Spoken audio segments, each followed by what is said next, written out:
Hey guys, welcome back. Yeah, I've been gone for about 2 months now. If you follow me on Twitter, you'll probably know why. If you don't follow me on Twitter, the reason I've been absent for so long is about a few days prior to Thanksgiving, my father passed away quite suddenly and unexpectedly. So needless to say, I haven't felt like, filming videos or even reading for that matter. And the past 2 months has just been a slog through so much paperwork, which still doesn't seem to be ending, so that's been occupying a lot of my time.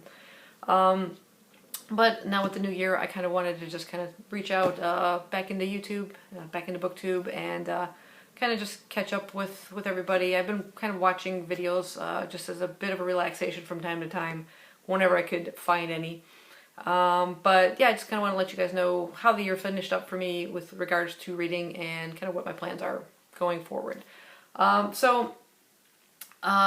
This was in November. I was participating in Nonfiction November and kind of really wanting to put a little bit more effort into it this particular year, reading a few more books than I have in the past. Usually I end up only reading one or so. I didn't quite get to all the books that I had planned, but I did read quite a few. I think mentioned maybe in a Friday Reads or a reading update, one of the ones I had completed was My Venice and Other Essays by Donna Leon. She's the author of a mystery series set in Venice. Guido Brunetti is her main character. I've actually never read any of them. I would like to someday, but haven't gotten to them. So all I've read so far is her essays, which I found thoroughly enjoyable. They aren't all set in Venice, just the first couple of ones, but I really enjoyed quite a few of them. One of them is on the beating heart of the city, about the kind of the caretaker of the clock in St. Mark's Square, and how it's sort of passed down generation to generation, and how he lived in the tower and oversaw the the constant day-to-day care of the mechanism that ran the clock, and how at one point one of the current generations was waiting for the clock to be returned because it was being fixed and repaired and everything, and I was waiting for the heart to return, and as they call it, the heart of Venice. But sadly, he passed away like right before its return. There's other just like touching stories, funny stories about her fascination with the opera singer Maria Callas and her attempts to see her in concert. I thought it was funny. This particular passage kind of describes this author, which I didn't see this coming, but it says, "The day before the performance, all my efforts to buy a ticket having failed, I went down to the office building of the old Met on Broadway and cased the joint. The next day, I returned after work, hid myself in a cubicle of the ladies' room, and sat there until the building emptied. About 15 minutes before the performance, I took the elevator to the 4th floor and proceeded, I tremble at the memory of my rashness, to crawl across a wooden plank 4 stories up that connected a window of the building with the top of the back wall of the old family circle. No, I didn't look down. She arrived at the back entrance. I was knocking at the door, hoping someone inside would open it up and let me in to stand and see Callas. When 2 Pinkerton guards came, found me, and tossed me out. I never saw her alive." I'm like, this woman's nuts. She talks about a pet chicken that she befriended, and battles with her neighbors over excessively loud TVs, and yeah, it was thoroughly enjoyable. I highly recommend if you're looking for some really good essays to read. I also picked up a reread for me. I don't do that very often, but I've been wanting to kind of revisit this book and see if it still touched me as the way it did when I first read it, kind of back in, I think, 1980, late 1980s. And I was still working at Beat Alton, my first bookstore job at the time, and I spotted this book, West with the Night, and for some reason this cover just kept intriguing me. I wanted to pick it up and wanted to pick it up. Who's this woman, this adventurer? She just looked so interesting, and then seeing this back with this plane here, and there's something about the almost poeticness of the title. Everything just kind of grabbed my attention, and I remember reading it and enjoying it very thoroughly. She was quite an adventurer. She raised racehorses. She lived in Africa with her father. She learned a lot about the horse business and stuff from her father, and became successful in her own right. And then she became a pilot, flying kind of solo missions all over Africa. I was just so intrigued by her story. And even reading the back, there's this little quote here from Ernest Hemingway, talking about how having known her and everything, and being present at several of the stories that were told in here, so he could, authenticate their truthfulness. But he says, she's written so well and so marvelously well that I'm completely ashamed of myself as a writer. So that should tell you quite a bit about what to expect when you're reading this particular book. Very, very well written, beautiful, and I really thoroughly enjoyed it the second time I read it. I also managed to read another book. This is more of a graphic novel. This is Genderqueer, a memoir by Maya Kobabe. The graphic artist identifies as non-binary and asexual. This is sort of their memoir about discovering those identities and coming to terms with them. They identify using the pronouns ARM, and I thought it was beautifully told. It's also kind of as good as a much needed, as it says, touching guide for those who don't understand what it means to be non-binary or identify as asexual. And I found this very moving and also touched personally on a very personal level. Just to give you an idea a little bit of some of the artwork in there. Really good style, pretty simple, but very succinct and very well written. I really enjoyed it. The other nonfiction book that I read, which I didn't complete, because this I was reading right about the time when my father passed, and I just, set it down. I hope to return to it soon. I got into about 100 pages of it, and this is the Bruce Lee biography. This is by Matthew Poley, and I was very much enjoying it as well, so I'm looking forward to kind of jumping back in, so I've got quite a bit ways to go. In terms of what I'm currently reading, I am reading, I started out with something a little bit lighter. I'm reading I Am a Hero. This is omnibus number 9, which contains 2 volumes per omnibus, and if I can read the author, Kengo Hanazawa. Now, if you follow my channel, you might have realized I've already read volume 10. Why am I now reading volume 9? Somehow I managed to skip one. I didn't even realize it. But because the story does jump around a little bit, that was probably why I didn't really realize it. So I'm kind of just catching back up again, and I've just kind of started that one, so I'm about halfway through.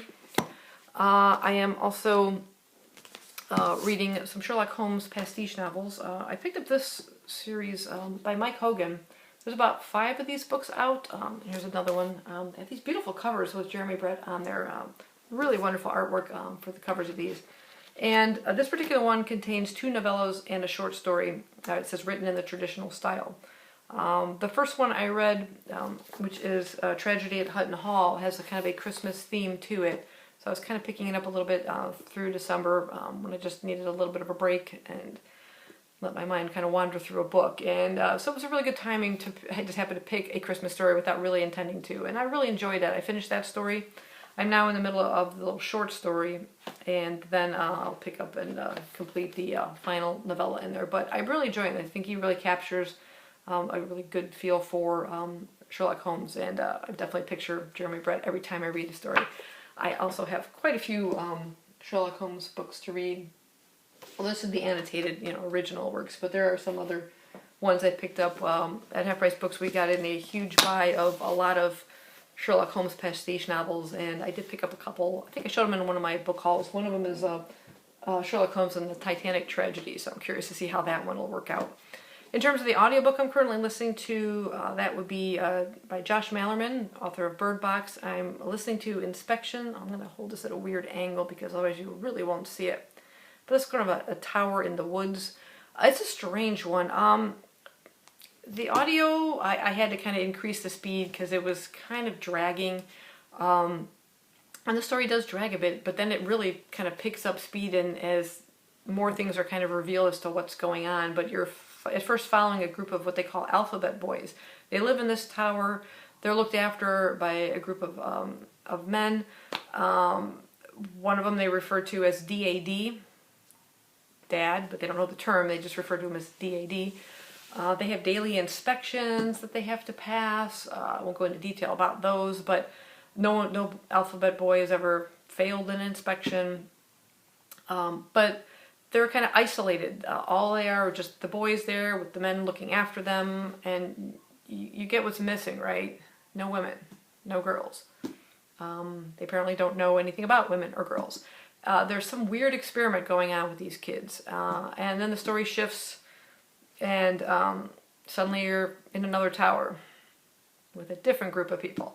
So it's very interesting, an interesting plot device. How they get away with doing this to these kids seems a bit shocking.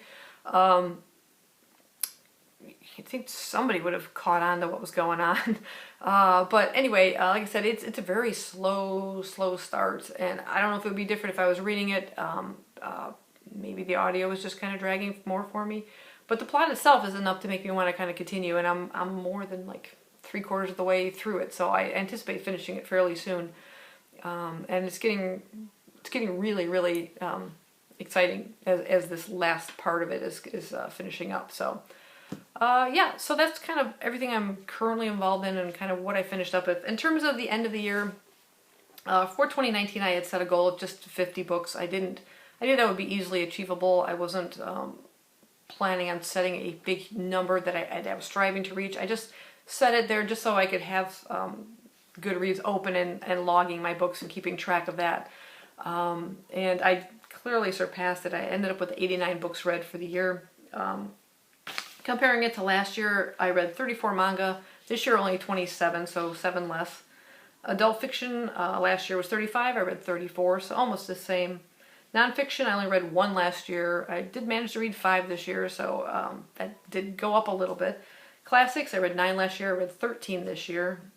I probably see that kind of hopefully falling around the same for this year. I do plan on reading more classics. Graphic novels, I only read 3 last year. I read 4 this year. YA, I only read 4 last year and this year. Middle grade, I read 3 last year, 2 this year, and I think I read 1 short story last year, none this year. So overall, 89 books I think was pretty good. Again, this year I'm only setting it for 50. No big deal about it. I haven't looked into anything else on Goodreads to see if that, like what your longest book was and all that. I know that, I forgot when that shows up, but I'll probably look into more about that later, and maybe I'll get around to filming just a little bit of some of my favorite books from 2019. But anyway, if you are still there watching my channel, thank you. And for those of you who did send condolences through Twitter, I thank you again for all that. And I hope to see you in future videos and see you in the comments. Thanks for watching. Bye-bye.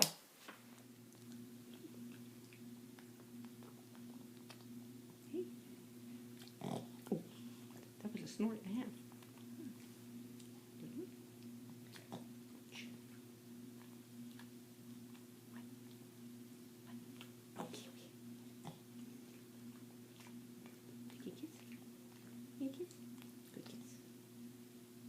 Ouch.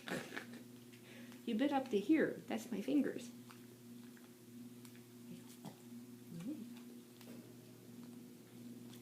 Ouch. Last one. Okay.